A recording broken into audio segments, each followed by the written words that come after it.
Assalamualaikum dan selamat sejahtera. Saya Ahmad Afiq Auji dari kumpulan 9 yang terdiri daripada 9 orang ahli iaitu saya sendiri, Shanas Nazira, Nur Hanani, Engku Kaullah, Ahmad Lukman, Luk Uwais, Muhammad Irfan dan Azradi. Tajuk kajian yang akan kami bentangkan ialah berkaitan Istana Jahar. Oleh itu, saya akan memulakan pembentangan kajian kami. Istana Jahar merupakan antara peninggalan sejarah yang ada di negeri Kelantan. Istana Jahar juga dikenali sebagai Muzium Adat Istiadat Diraja. Lokasi istana ini terletak bersebelahan dengan Istana Balai Besar dan berhadapan dengan dataran atau Kota Sultan Ismail Petra. Terdapat keistimewaan, keunikan dan sejarah terbinanya istana yang indah ini. Perkara-perkara tersebut akan disampaikan oleh rakan-rakan saya yang lain. Dipersilakan. Seterusnya, kita akan mengenali sejarah dan asal-usul Istana Jahar ini. Pada mulanya, istana ini dibina semasa pemerintahan Long Senik Mulut Merah atau lebih dikenali sebagai Sultan Muhammad II, iaitu pada tahun 1837 sehingga 1886 setelah pembukaan kota baru dan pembinaan Istana Balai Besar. Selain itu juga, bangunan adat istiadat diraja atau dikenali sebagai Istana Jahar ini asalnya merupakan bangunan satu tingkat yang dikenali dengan nama Istana Raja Bendahara. Terbinanya Istana Jahar ini adalah sebagai hadiah perkahwinan kepada cucunda baginda Long Kundo dengan Tengku Embong, puteri kepada Tengku Putih Raja Patani III. Seterusnya, pada zaman pemerintahan Sultan Ahmad, Istana Jahar ini terus didiami oleh anak kandanya iaitu Long Kundo. Baginda Sultan tidak lama memerintah Kelantan. Pada tahun 1889, baginda telah jatuh gering lalu mangkat. Setelah itu, Long Kundo telah ditabarkan dengan rasminya menjadi Sultan menggantikan ayahandanya pada tahun 1889 dengan memakai gelaran Sultan Muhammad III. Asal-usul Sultan Muhammad keempat telah menaiki takhta setelah kemangkatan menuju Sultan Muhammad ketiga. Baginda telah menjadikan Istana Balai Besar sebagai tempat bersemayam dan Istana Jahar masih lagi digunakan.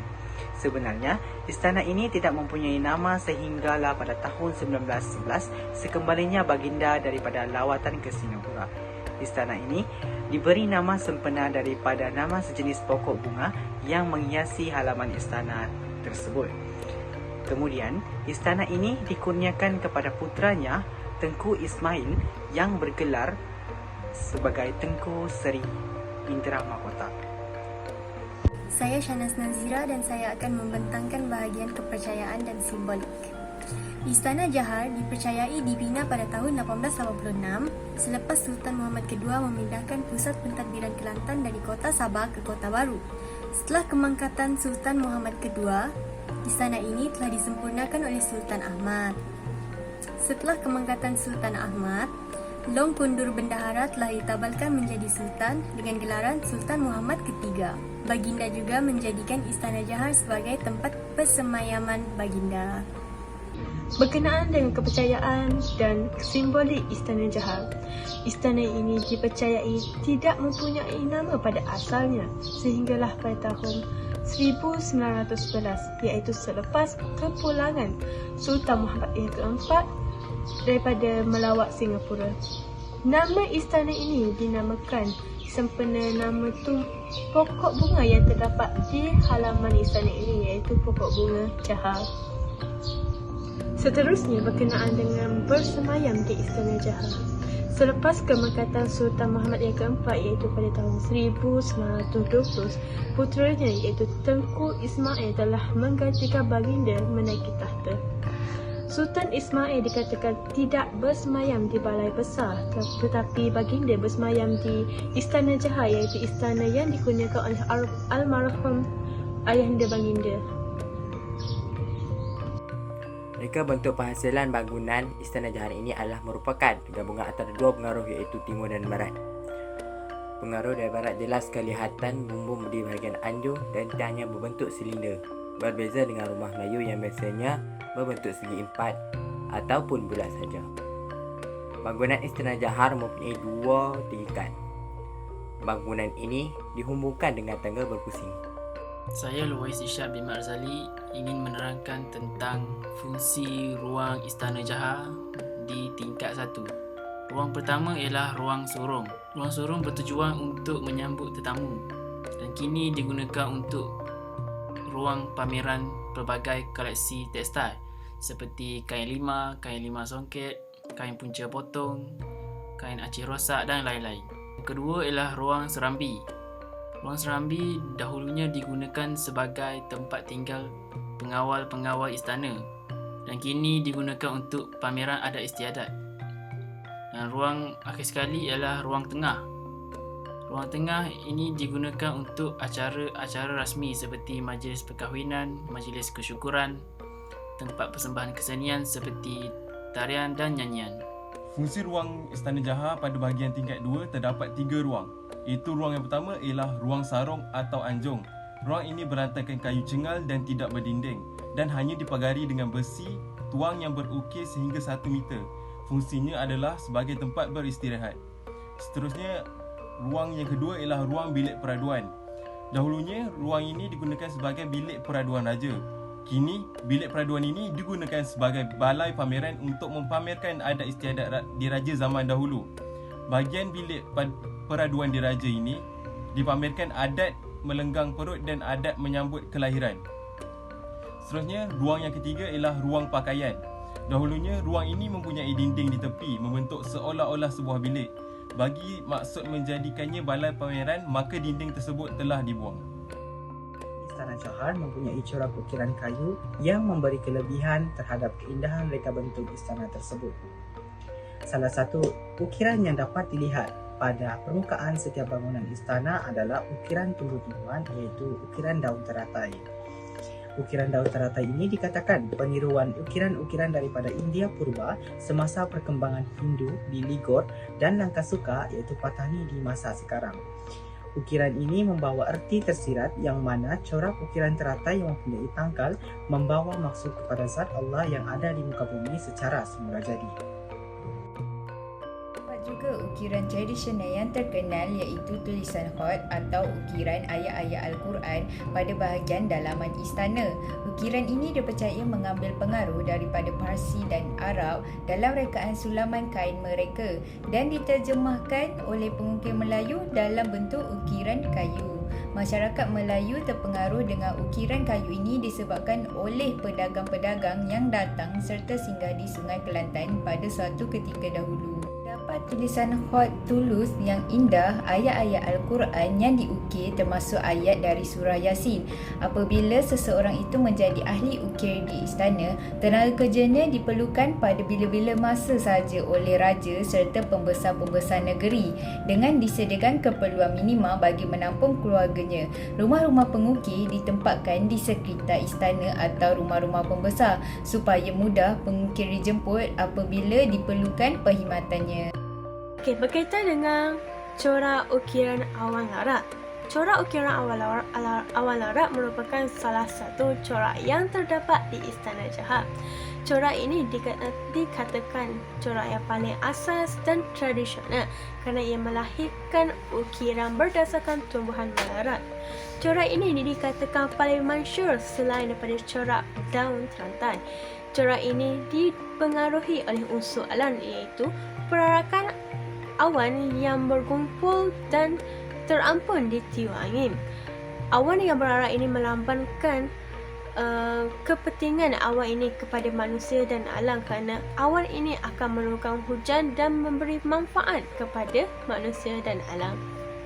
Okey, berkaitan dengan mitos kelahiran awan larat pula ialah awan larat dikatakan ilhan daripada awan yang iaitu sekumpulan awan yang berarak dan berkumpul dan terapun di tiup angin. Ada pula yang mengatakan bahawa awan larat ini adalah nama yang diambil sempena nama anak kecil yang menggaris di atas tanah yang melarat-larat sehingga membentuk bunga yang cantik. Anak kecil ini bernama awan. Awan larat terdapat dua jenis corak, antaranya ialah corak awan larat Melayu asli dan corak awan larat Jawa. Corak awan larat Melayu asli atau dikenali sebagai corak awan jawi mempunyai bunga yang besar dan carang.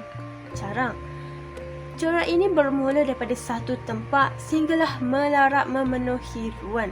Batangnya berlingkar-lingkar sehingga bertembung dengan daun yang berlipat lunak. Manakala bagi awan larat Jawa pula, ia lebih kecil daripada corak awan larat Melayu asli.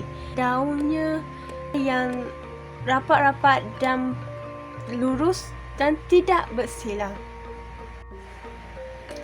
Selain itu, motif tumbuhan seperti pucuk rambut juga digunakan dalam seni bina Istana Jahat. Pucuk rambut ini mempunyai makna tersendiri pada masyarakat Melayu dan agama. Pucuk rambut ini merupakan simbolik yang melambangkan kepribadian yang mudah dibentuk sejak usia muda sehinggalah meningkat menjadi rebun yang berani ketika dewasa serta gagah dan tidak mudah menyerah kalah. Pucuk rambut juga diklasifikasikan sebagai ketakwaan kita kepada Allah Subhanahu Wa Taala dan kedua ibu bapa. Bumbu Singgora pada awalnya diperkenalkan dan dibawa masuk dari Singgora Songkhla, sebuah wilayah di segenting Kra Selatan Thailand. Namun teknik tersebut telah tersebar ke Kelantan dan Terengganu yang kini kekal mendapat sambutan penduduk tempatan.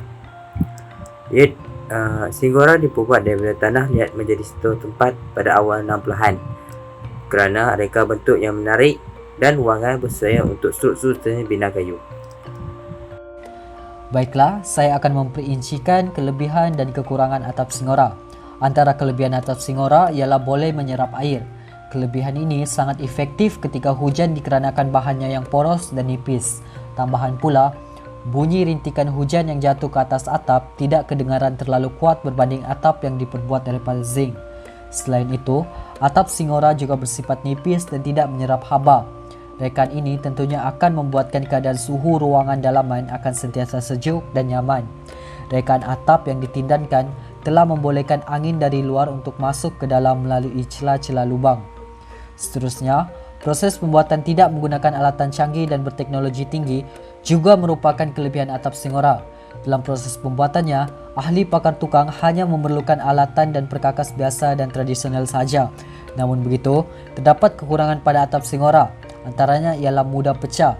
Rekaannya yang nipis dan ringan tidak mampu menahan hentakan yang kuat. Sebagai contoh, buah yang keras dan dahan pokok yang jatuh ke atasnya. Kekurangan lain yang ada pada atap Singgora adalah tidak mudah dilakukan dan memakan masa yang lama untuk disiapkan. Hal ini kerana binaannya yang menitik beratkan ketelitian yang sangat tinggi. Tambahan pula, proses penyediaan bahannya juga memakan masa yang lama sebelum proses pembuatan atap dilakukan. Berbanding dengan rekan atap moden yang lebih menjimatkan masa kerana penggunaan alatan canggih dan rekan yang sederhana. Ukiran seni yang terdapat pada perabung atap Istana Jahat ialah ukiran sisik naga. Seni bina pada atap ini dapat dilihat pada reka bentuk Istana Melayu, bangunan keagamaan dan rumah tradisional yang terdapat di Indochina, Malaysia, Thailand dan Indonesia. Nama lain bagi ukiran ini adalah kemuncak, naga-naga, sirip naga dan puncak rabung. Biasanya, ukiran sisik naga ini akan bersambung dengan ukiran ekor itik. Dalam fahaman masyarakat Cina, sisik naga memberi erti yang baik dan dikaitkan dengan kesuburan dan simbol kekuasaan. Naga adalah simbol kepada keamanan dan pemelihara. Sifat ini sesuai dengan peribadi seorang pemerintah yang berperanan sebagai pelindung rakyat jelata. Seni bina yang terdapat pada Istana Jahat iaitu tangga. Setiap binaan bangunan sudah semestinya mempunyai tangga yang berfungsi sebagai penghubung kepada struktur binaan dan merupakan salah satu pelengkap. Begitu juga dengan seni bina bangunan warisan Istana Jahat. Terdapat tangga pada bahagian dalaman istana yang menghubungkan antara tingkat pertama dan tingkat 2. Tangga ini terletak di sebelah kiri dan kanan. Pada bahagian kiri, tangga itu digunakan untuk naik ke tingkat 2, manakala pada sebelah kanan tangga tersebut digunakan untuk turun. Kedua-dua struktur Tangga adalah sama iaitu jenis besi. Tangga yang menghubungkan tingkat 1 dan tingkat 2 istana tidak sama dengan struktur binaan yang terdapat pada rumah-rumah tradisional Melayu. Tangga tersebut berbeza serta mempunyai pengaruh daripada negara barat. Tangga yang digunakan adalah pengaruh daripada Eropah. Faktor ini berlaku disebabkan penguasaan negara barat yang pernah menjajah tanah Melayu pada ketika itu. Selain itu, pengaruh ini juga masuk berdasarkan cita rasa pemerintah terhadap pengaruh seni bina luar. Di samping itu, pengaruh seni bina pada tangga juga berkonsepkan seni bina Georgia yang mana wujud dalam tahun 19 dan 20-an di negara barat. Seni bina Georgia adalah bersifat klasik English iaitu tangga berlingkar yang banyak terdapat di negara barat seperti Greece dan Rom. Struktur binaan tangga ini adalah daripada besi tempa yang mudah dileburkan serta mengandungi karbon sebanyak 0.08%. Bahan ini digunakan berkemungkinan kerana daya ketahanan besi tempa yang mempunyai tegangan tinggi berbanding dengan bahan besi yang lain selain mudah dibentuk serta mempunyai nilai estetiknya tersendiri. Pengaruh seni bina pada Istana Jaha yang seterusnya merupakan ekoitik. Ekoitik atau dikenali sebagai sulur daun merupakan hiasan yang berasal daripada ulam-ulaman yang menjadi santapan diraja. Hiasan ini menyerupai daun yang bergigi, sumber daripada alam semula jadi. Masyarakat memanggil hiasan ini sebagai ekoitik kerana bentuk hiasan ini seakan-akan bahagian belakang ekoitik yang melentik. Ekoitik ini terdapat pada bucu bumbung Istana Jaha yang berfungsi untuk mencantikkan lagi seni bina tersebut. Pengaruh seni bina ekoitik ini merupakan gabungan antara Melayu dan Patani. Seni bina ini muncul dengan adanya hubungan diplomatik antara Kerajaan Siam dan Kesultanan Melayu Kelantan. Selain itu, bahan yang digunakan untuk menghasilkan ekoitik ialah menggunakan simen yang dibancuh dan dibentuk. Simen ini akan dibakar mengikut suhu yang sesuai untuk mendapatkan hasil yang maksimal dan tahan lama. Sebahagian daripada hiasan ekoitik juga diperbuat daripada kayu cengal yang lebih tahan lama. Fungsi utama ekoitik ialah untuk melambangkan golongan bangsawan serta golongan Raja Kelantan dan Patani pada suatu ketika dahulu. Istana Johor sememangnya simbolik dengan alam Kesultanan Melayu. Reka bentuk yang diukir dan dirangka pada istana ini merupakan bukti seni Melayu itu indah. Warisan ini perlu dipelihara dengan baik agar generasi seterusnya dapat merasai dan mengetahui cerita di sebalik peninggalan yang cukup istimewa ini. Takkan Melayu hilang di dunia jika peninggalan ini masih utuh di bumi. Sekian, terima kasih.